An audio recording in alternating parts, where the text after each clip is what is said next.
Agora vamos lá, né?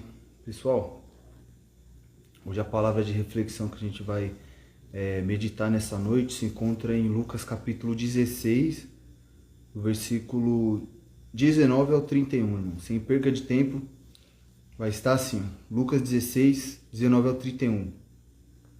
Ora, havia um homem rico, vestia-se de púrpura e de linho finíssimo, e vivia todos os dias regalada e esplendidamente. Havia também um certo mendigo chamado Lázaro, que jazia cheio de chagas à porta daquele, e desejava saciar-se com as migalhas que caíam da mesa do rico. Os próprios cães vinham lamber-lhes as chagas. E aconteceu que o mendigo morreu e foi levado pelos anjos para o seio de Abraão. Morreu também o rico e foi sepultado. E no inferno ergueu os olhos, estando em tormentos, e viu ao longe Abraão e Lázaro no seu seio. E clamando, disse: Pai Abraão, tem misericórdia de mim, e manda a Lázaro que molhe na água a ponta do seu dedo e me refresque a língua, porque estou atormentado nesta chama. Disse, porém, Abraão: Filho, lembra-te de que recebeste os teus bens em tua vida, e Lázaro somente males. Agora este é consolado e tu atormentado. E além disso, está posto um grande abismo entre nós e vós, de sorte que os que quisessem passar daqui para vós não poderiam, nem tampouco os que de lá passar para cá. E disse ele: Rogo-te, pois, ó Pai, que o mandes à casa de meu pai, pois tenho 5 irmãos, para que lhe dê testemunho, a fim de que não venham também que não venham para este lugar de tormento. E disse Abraão: Tem Moisés e os profetas, ouça-nos. E disse ele: Não, pai Abraão, mas se algum dentre os mortos fosse ter com eles, arrepender-se-iam. Porém Abraão lhe disse: Se não ouvem a Moisés e aos profetas, tampouco acreditarão ainda que algum dos mortos ressuscite. Somente até aqui, irmãos. A paz do Senhor, irmão Carlos. Amém? Pessoal, pode compartilhar essa palavra aí, pode compartilhar essa live. Hoje a palavra de reflexão como vai ser com esse texto aqui que a gente leu de Lucas capítulo 16, do versículo 19 ao 31, né? E a gente vai meditar nesse texto aqui, irmãos. E, pessoal, ó, existem vários gatilhos mentais, né? E gatilhos mentais são coisas ditas, né? Que faz com que o ouvinte tome uma atitude para fazer algo, sabe? Isso é um gatilho mental, né?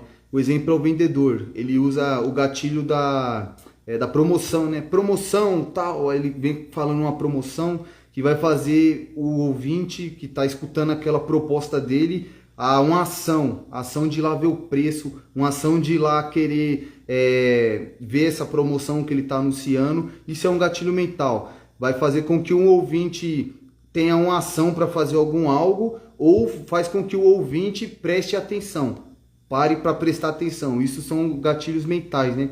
E eu vou falar só de um deles, irmãos. Só de um que é um gatilho bem poderoso. É o gatilho mental da história. Porque, tipo assim, um exemplo, se eu começar com teologar aqui, com uma pregação ou numa live, se eu começar a teologar, o exemplo é eu falar da volta de Jesus, né? Que tem várias visões sobre a volta de Jesus, né?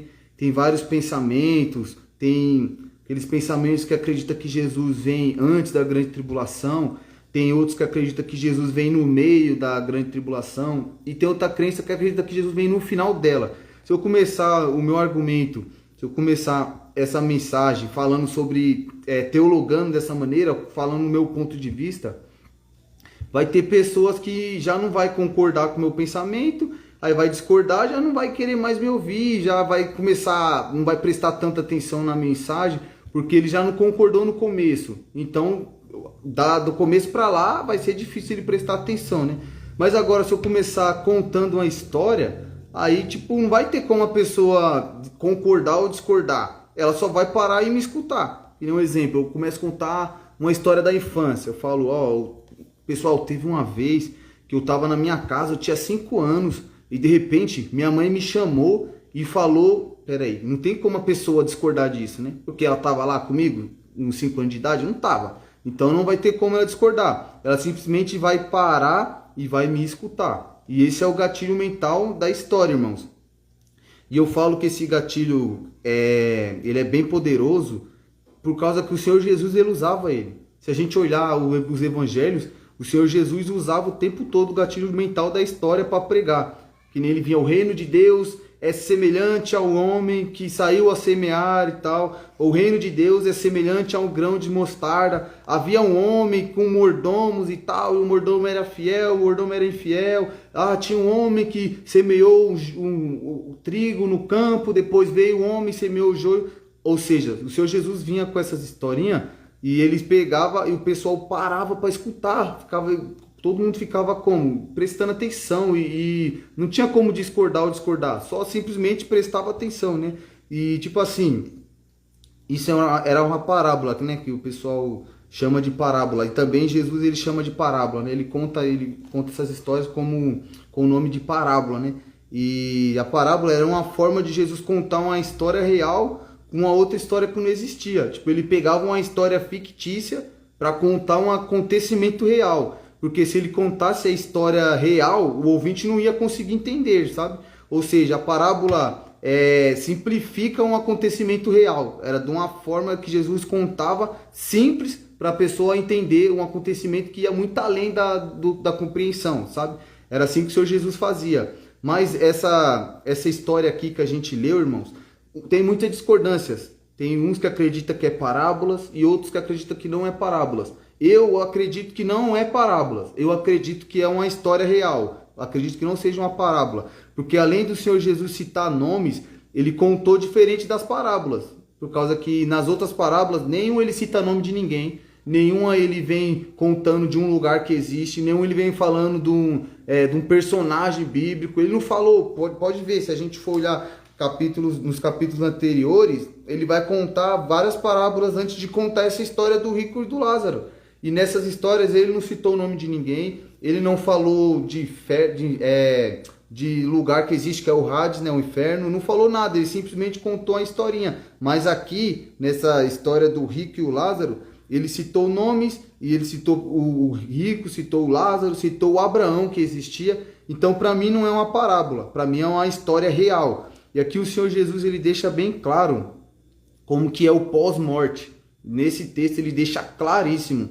E esse texto aqui também refuta qualquer ideia de pós-morte. Qualquer ideia. Porque o budista ele acredita que se a pessoa morrer hoje, vai voltar em outro corpo, ou até pode voltar no corpo de um animal. Dependendo do que a pessoa fez, pode voltar até no corpo de animal. Os espíritas eles acreditam que a alma, quando morre, sai desse corpo e vai reencarnar em um outro corpo, em um novo corpo, né? O candomblé acredita que as pessoas que morrem, né, vão para um plano espiritual onde estão os guias, né, os orixás e tal. E alguns dessas almas, dessas pessoas, podem até virar um guia também. Tem muitos que acreditam nisso. Mas para Jesus morreu já era. Para Jesus morreu, acabou. Não tem mais reencarnação, não tem reencarnar no corpo de animal, não tem. Para Jesus morreu, já era. E vamos refletir nesse assunto, irmãos, em 3 pontos. E o primeiro ponto, irmão, é assim, ó. Não existe salvação hereditária. Não existe salvação hereditária. Porque, ó, nessa história aqui, irmãos, contada pelo Senhor Jesus, a gente vai ver que 2 homens, né? Um rico e um mendigo. O mendigo a gente sabe que o nome dele era Lázaro, porque foi citado aqui, né? Os 2 morreram e o rico foi para o inferno, e o pobre foi para o seio de Abraão, né? E o Abraão, nós sabemos muito bem quem era. O Abraão foi um que começou a história judaica, que Deus ele chamou Abraão e criou o povo israelita através de um velho de 80 anos e uma mulher estéril, que era o Abraão e a esposa, né? Ou seja, Deus simplesmente criou Israel do nada e começou em Abraão, entendeu? Esse foi o Abraão. E aqui a gente vê, irmãos, que existe 3 lugares diferentes. Existe o Hades, existe o Tártaro e existe o Guiena. todos aparecem aqui na Bíblia, para nossa tradução, como um inferno. A gente vai ver que está escrito inferno, mas um é o Hades, o outro é o Tártaro e o outro é o Guiena. Mas são lugares diferentes. O Tártaro é onde tem anjos, tem alguns anjos caídos que foram presos, né? 2 Pedro, no capítulo 2, versículo 4, vai relatar isso. E o Guiena é o lago de fogo, Marcos 9, 43, 44, o Senhor Jesus vai falar também. E o Hades, irmãos, é o lugar onde está o rico. E o Hades tem gente lá hoje, entendeu? E o Guiena ainda vai ter moradores lá. Ou seja, o Hades é onde tem pessoas lá, nesse exato momento, fazendo companhia a esse rico aqui da história que Jesus falou. E o Guiena ainda vai ter gente lá, que é o Lago de Fogo. Ou seja, o Guiena, o primeiro que vai inaugurar essa piscina de fogo, né? O primeiro vai ser o anticristo e o falso profeta. Esses vão ser os primeiros moradores do Guiena. Então, irmãos, o selo de Abraão também aqui, que relatado pela essa história que Jesus falou, era um lugar onde que os salvos ficavam antes da primeira vinda do Senhor Jesus aqui na terra. Era onde os salvos ficavam. A pessoa morreu, salvo, ia para esse lugar aqui, para o seio de Abraão. A paz do Senhor, irmão Marconi. Compartilha aí, irmão, a live. Continuando. O seio de Abraão, como eu falei, era onde ficavam os salvos morrendo, que morria antes daquela primeira vinda de Cristo aqui na terra, né? E agora eu acredito, irmãos, que quando a pessoa morre já vai direto para a presença de Deus. Porque lá em Atos capítulo 7, versículo 29, a gente vai ver quando Estevão foi apedrejado, ele falou: Senhor Jesus, recebe o meu espírito e tal. E o Senhor Jesus estava esperando ele lá, de braços abertos ainda, e de pé, esperando Estevão. E Lucas 23, 43, a gente vai ver o ladrão também, Jesus falando, deixando bem claro para ele que hoje você estará comigo no paraíso. E também a gente vê em Apocalipse capítulo 6, versículo 9, os decapitados da grande tribulação diante do altar de Deus, diante do trono de Deus. Ou seja, morreu hoje, já vai direto para a presença de Deus. Morreu antes do Senhor Jesus vir para a terra a primeira vez, ia para esse lugar onde estava o mendigo e o Abraão, que é o seio de Abraão, né? Então, irmãos, uma observação, o fato de ser pobre não me salva, viu? Porque parece que o Abraão está falando isso daqui. Parece que dá a entender do jeito que o Abraão fala, dá a entender isso, porque olha só no versículo 25 como ele fala, ó, disse Abraão, porém, filho, lembra-te que recebeste os teus bens em tuas vidas e Lázaro somente males. Agora este é consolado e tu atormentado. Do jeito que o Abraão falou aqui, dá a entender que você pegou sua riqueza na vida, enquanto o Lázaro era pobre, agora o Lázaro vai ser consolado aqui, porque foi pobre a vida toda, e você vai ser atormentado, porque você já recebeu sua riqueza enquanto você estava vivo. Nada disso. Dá a entender isso, mas o rico ele foi para o inferno por causa que ele não temia Deus. Porque olha só no versículo 19, ora, havia um homem rico e vestia-se de púrpura de linho finíssimo e vivia todos os dias arregalada e esplendidamente. Ou seja, em outras palavras, o rico vivia na ostentação, vivia ostentando roupas, trazendo para o nosso dia de hoje, né? Ostentava roupa, ostentava carro, ostentava mulheres, banquetes, festas, todo dia e não temia Deus. Esse era o rico. Por isso que o rico foi para o inferno, porque ele não temia Deus e só vivia numa vida de ostentação. Já o mendigo, praticamente, ele temia Deus, né? Porque senão ele não iria parar no mesmo lugar que o Abraão estava. Se o mendigo não temesse a Deus, ele não ia para o seio de Abraão, entendeu? Ou seja, irmãos, o rico ele achava que a salvação era hereditária. Ele achava que só por ele ser filho de Abraão, ele achava que já ia para o céu. Mas filho não salva pai e pai não salva filho. Ele achava só por ele ter o sangue israelita, ele ia para o céu. Ele achava só porque no Antigo Testamento o povo de Deus era os judeus, por aquele homem ser judeu, da linhagem de Abraão, filho de Abraão, ele achava que ia para o céu. Mas filho não salva pai e pai não salva filho. Eu já entro para o segundo ponto, irmãos. O segundo ponto existe condenação hereditária. O rico era filho de Abraão e se assegurou nisso daí e não foi salvo. A gente vê que ele falou, ele achou que ia para o céu, ele achou que ia para o seio de Abraão, por ele ser da linhagem de Abraão e não foi salvo. Aí eu ser parente de alguma pessoa que serve a Deus não garante a minha salvação, irmãos. Eu ser filho de crente, eu ser filho de pastor, não garante minha salvação, irmãos. Ah, meu pastor, meu pai, ele é pastor e tal. E daí? Ele vai e eu fico. Eu que não vou temer a Deus não para ver. Ah, meu primo, ele é um diácono, ele é um homem de Deus. E daí? E você? Você é um homem de Deus também? Você é temente a Deus? Nossa, eu tenho minha mãe, se você vê ela sendo usada por Deus, minha mãe é missionária, ela faz a obra. E você? Você teme a Deus? Você teme a Deus? Porque não adianta eu ter parente que serve a Deus e eu não servir a Deus. Porque não existe salvação hereditária. Filho não salva pai e pai não salva filho. Ou seja, eu ter sangue israelita não vai me levar para o céu. Eu ter sangue de pastor não vai levar eu para o céu. Se meu pai é pastor e teme a Deus, quem vai para o céu é ele. Porque no final vai ser eu e Deus. No final vai ser você e Deus. Deus vai chegar naquele grande dia e vai perguntar para você, tá bom, já que você não quis receber a justificação do meu filho, tá bom, vamos ver o que você fez aqui. Aí Deus vai abrir o livro e vai mostrar tudo que você fez. Já que você não quer receber o filho dele para te justificar e você não ser julgado, ele vai pegar o livro e vai mostrar. Ah, mas você pode querer usar. Não, mas o meu pai, ele orava por mim o tempo todo. E daí? Mas e você? Você me serviu? Você se entregou para o meu filho? Você foi justificado pelo meu filho? Você quis ser justificado pelo meu filho? Ah, não, Deus, eu não queria, não estava pronto. Ah, eu não queria largar a vida, eu tinha muito dinheiro. Então, meu filho, esquece. Porque não existe salvação hereditária, irmãos.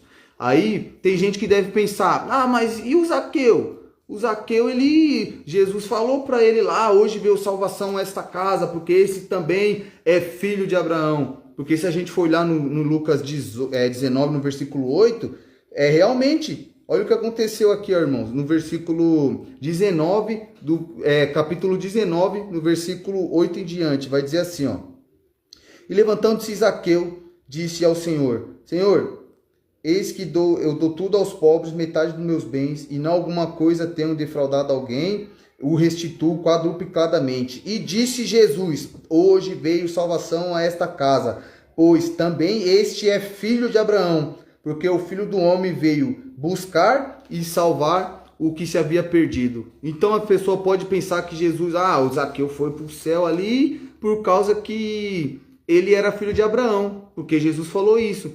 Mas se a gente for parar para analisar aqui o texto, irmãos, antes do Senhor Jesus falar isso daí, a gente vê o que o Zaqueu fez. O Zaqueu, ele entregou tudo que ele tinha. Ele largou tudo que ele tinha para seguir o Senhor Jesus. Ele largou tudo que ele tinha por amor ao Senhor. Então, por isso que ele foi salvo. E não porque ele ficou pobre. E não porque ele não tinha dinheiro. E não porque ele era filho de Abraão. E sim, ele foi salvo por causa que ele depositou todo o seu coração no Senhor Jesus. Por isso que o Zaqueu foi salvo, não porque ele era filho de Abraão e não porque ele era pobre, entendeu? Então, não existe salvação hereditária, e sim o que existe é condenação hereditária, e isso sim existe, porque existe uma linha de pensamento, irmãos, bem exagerada, sabe? Que fala sobre batalha espiritual, que eles falam sobre maldição hereditária para o crente. Ou seja, para a pessoa que aceitou Jesus, para a pessoa que foi coberta pelo sangue do Cordeiro, eles falam que ainda existe maldição hereditária para essas pessoas. Tipo, seu pai era fumante e você também vai ser fumante, ou se você é crente, né, você se converteu, você vai ter mais dificuldade nessa área de fumar, porque como seu pai era fumante, você nunca fumou, então você é crente, você vai sentir mais desejo de fumar, então vigia nessa área. Ou se o pai bebia, cuidado, fica longe de bebida, porque seu pai era alcoólatra. Não, mas eu sou crente. Não, mas é maldição hereditária. Ou se prostituir, ou trair, tanto faz, irmão, sei lá. E tipo assim, para quebrar isso daí, para quebrar essas maldições hereditárias, né? Você vai ter que fazer uma oração poderosa que quebra a maldição. E se não der certo essa oração poderosa, você vai ter que fazer uma terapia com eles, vai ter que conversar, vai ter que lembrar de quem você não perdoou. Você teve um bisavô que você não perdoou, ele já tá lá no caixão, virou os ossos já, mas mesmo assim você tem que perdoar ele. Você está deixando a brecha, não sei o que, mas a Bíblia não fala nada desse exagero.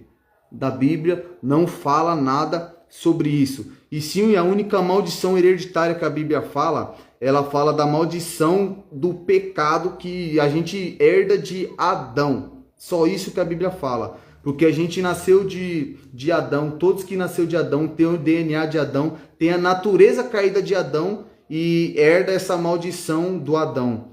E a consequência dessa maldição, irmãos, a consequência dela é a condenação. E como é que eu quebro essa maldição? Como é que eu faço para não parar no inferno igual o rico parou? Como é que eu faço isso, irmãos? E eu já entro para o terceiro ponto. O terceiro ponto é fugindo da condenação hereditária.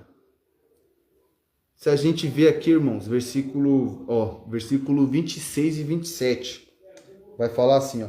E disse, rogo-te, pois, ó Pai, que mandes à casa de meu pai, pois tenho 5 irmãos, para que lhe des testemunho, a fim de que não venham também para este lugar de tormento. E disse Abraão, tem Moisés e os profetas, ouça-nos. E disse ele, não, pai Abraão, mas se algum dentre os mortos fosse ter com eles, arrepender-se-iam. Então, pessoal, a gente vê aqui o rico ele fazendo um apelo, né? Pedindo para o Abraão mandar o pobre, né, o Lázaro, ir na família dele, ir lá na casa do pai dele, por causa que ele tinha irmãos, ele falou, né, no texto, aqui ele vai dizer que ele tinha irmãos, e ele não queria que os irmãos deles fossem parar naquele mesmo lugar que ele estava, não queria que os irmãos deles fossem parar no inferno. Então ele rogou ao Abraão, ele fez um apelo pedindo para o Abraão, manda o mendigo ir lá, Abraão, manda ele lá, pelo amor de Deus, que eu não quero que meus irmãos venham parar aqui. E a gente vê que o Abraão responde, tem Moisés e os profetas, ouça-nos. E o que ele quis dizer com isso, hein, irmãos? O que ele quis dizer, Moisés e o profeta, ouçam-nos? O Moisés já não estava mais vivo naquela época. O que será que ele quis dizer com isso? Vamos aprofundar mais um pouco. Lucas capítulo 24, do versículo 14 ao 27, irmãos. Lucas 24, do 14 ao 27. Eu vou ler somente o 25 e o 26, para não tomar muito tempo, irmãos. Tá assim, o 25 e o 26. E ele lhes disse, ó nécios e tardios de coração para crer tudo o que os profetas disseram. Porventura não convinha que o Cristo padecesse estas coisas e entrasse na sua glória? 27. E começando por Moisés e por todos os profetas, explicava-lhes em todas as escrituras o que dela estava escrito. Então, irmãos, a gente vê aqui nessa passagem que eu li aqui, a ressurreição do Senhor Jesus, né? Quando tem os 2 discípulos de Emaús voltando para fazer o que eles faziam, triste, né? Por causa que Jesus tinha morrido. Aí eles encontram com Jesus no caminho e não reconhecem Jesus, né? Aí Jesus pergunta para eles, ei, o que vocês estão falando aí e tal? Aí ele fala, vocês não sabem o que aconteceu, você é peregrino aqui em Israel, você não está sabendo o que aconteceu esses últimos dias? Aí Jesus fala, o quê? O que aconteceu?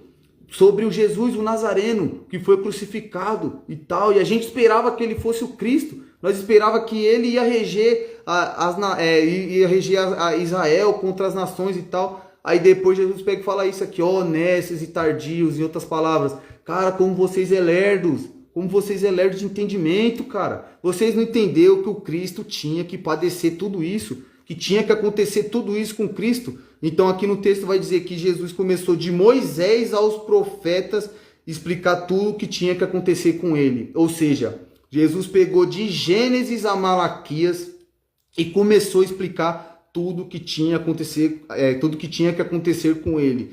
Ou seja, Moisés e os profetas é a Bíblia. Moisés e o profeta é a palavra. E em outras palavras, irmãos, o Abraão disse assim para o rico, ó, se seus parentes, se eles não quiserem vir parar aí onde você está, que eles sigam a Bíblia. Foi isso que o Abraão quis dizer a eles. Se eu já sou salvo, irmãos, é por causa da Bíblia. Não é por causa do pastor, não é por causa que eu sou pastor, eu sou filho de pastor, sou filho de diácono. Se eu sou salvo, se você é salvo, é porque você tem que seguir a Bíblia, é porque você segue a Bíblia. Então, tipo assim, não é o meu pai ser pastor que vai me salvar, não é meu pai ser diácono, não é meu pai ser o Abraão, ser filho de israelita, não é isso que vai me salvar. E sim, o que vai me salvar é eu seguir a palavra de Deus. E vamos aprofundar só mais um pouquinho, irmãos. Ó, Moisés e os profetas falava de porque foi o que o Senhor Jesus fez. Ele pegou de Gênesis a Malaquias e começou a falar a respeito dele, de Jesus, de um, só falava só de um. Esse um que Moisés e profeta fala, que lá em Gálatas capítulo 3, no versículo 13, lá vai falar que esse um, que a Bíblia fala, esse um se fez maldição para nos livrar da maldição. Que maldição é essa? Essa maldição hereditária do pecado. Esse um se fez maldição para nos salvar da maldição. E que palavra é essa, irmãos? Que palavra é essa que a gente precisa seguir? Por causa que ele falou, Moisés o profeta é a palavra. Você tem que seguir Moisés e profeta, você tem que ouvir Moisés e profeta. Ou seja, você tem que ouvir a Bíblia, você tem que ouvir a palavra. E que palavra é essa, irmão? Que palavra é essa que eu tenho que seguir? João capítulo 1. No princípio era o verbo, e o verbo estava com Deus, e o verbo era Deus. No princípio era a palavra estava com Deus, e a palavra era Deus. Ele estava no princípio com Deus. Todas as coisas foram feitas por ele, e sem ele nada do que foi feito se fez. Nele estava a vida, e a vida era a luz dos homens, e a luz resplandece nas trevas, e as trevas não prevaleceram contra ela. Versículo 12, irmãos. Mas todos quanto o receberam, deu-lhes o poder de serem feitos filhos de Deus, aos que creram no seu nome. Irmãos, a palavra, Moisés e os profetas, que nós temos que seguir, é Jesus. Jesus é essa palavra a ser seguida. Então, irmãos, siga a palavra, siga Jesus. Se você seguir a palavra, que é o Senhor Jesus, assim a maldição vai ser quebrada e a salvação vai ser alcançada. Somente se você seguir a palavra, somente se você seguir o verbo, somente se você seguir Jesus. Então, se você não quer parar lá onde estava o rico, se você não quer parar lá no inferno, lá no Hades, então siga Jesus, que é a palavra. Siga Jesus, que é a palavra. Dessa forma você não vai parar onde o rico estava. Porque lembra o que Abraão falou aqui? Tem Moisés e os profetas, ouçam-nos, ou seja, tem a Bíblia, ouça ela.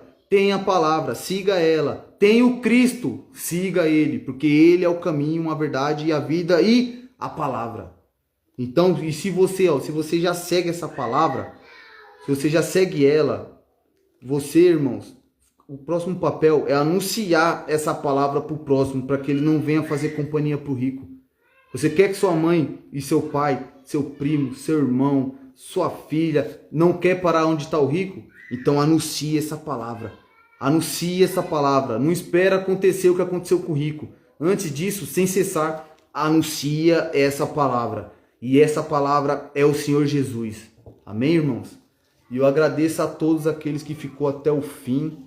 Agradeço, peço que compartilhe essa palavra, peço que compartilhe essa palavra que foi pregada nesse momento, porque da mesma forma que essa palavra nos alcançou, pode alcançar outros, até a esse que você compartilhar, para que ele não vá para onde o rico está. Amém? E uma boa noite, a paz do Senhor. Agradeço a todos que ficou até o fim, agradeço a todos, o irmão Lucas, Gabriel, agradeço o Eric aqui que entrou, Samuel, o irmão Marcone, a paz do Senhor a todos. Agradeço o irmão aqui Guilherme também, que entrou na live. Muito obrigado a todos que ficaram até o fim. E eu continuo pedindo, compartilhe esse vídeo. Compartilhe esse vídeo, se inscreva no nosso canal lá no YouTube também. Nos siga aqui no Instagram. E ajude essa palavra a chegar longe, irmãos. Amém? Que Deus abençoe a vida de todos.